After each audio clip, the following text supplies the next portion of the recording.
My mom wasn't a good mom, but she was my favorite person in the whole world. Let me explain. So, my parents were previously married before they met and had me, and they had 4 children together between the two of them from their first marriages. And my dad was 45 when I was born, so you can imagine having a baby with your second wife and starting that life all over again didn't go over so well with my siblings. That's a whole other video. But to the point, my siblings were all a lot older than I was when I was growing up, so it was basically just me at home. When I was 10, my dad had a massive stroke that forced him to retire. When I was 12, my mom got cancer for the first time. So, as you can imagine, as being the youngest of 5, they just had no energy to really be parents. And I think they were kind of done parenting by the time I came along. So, at that point, I was kind of raising myself when I went into my teens. And I mean, that's kind of a reason I'm so pro choice. That's a whole different video, though. As a teenager, I basically had no rules, no discipline, and therefore I never learned self discipline, which is something that I'm trying to rectify as an adult. My mom was basically giving chaotic older sister energy, which is kind of funny because the sister that I'm closest to, that's 12 years older than me, is the exact opposite of that.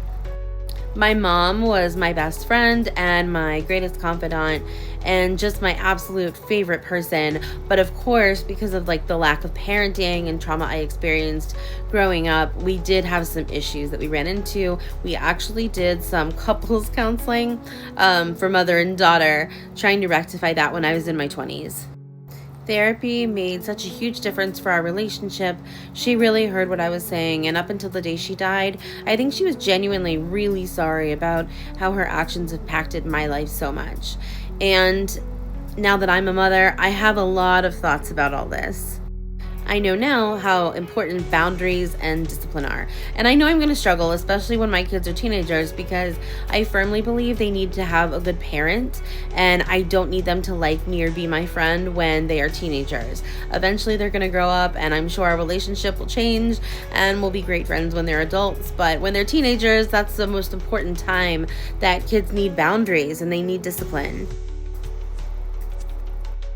It can suck and causes its own grief in its own way, especially when your parent's gone.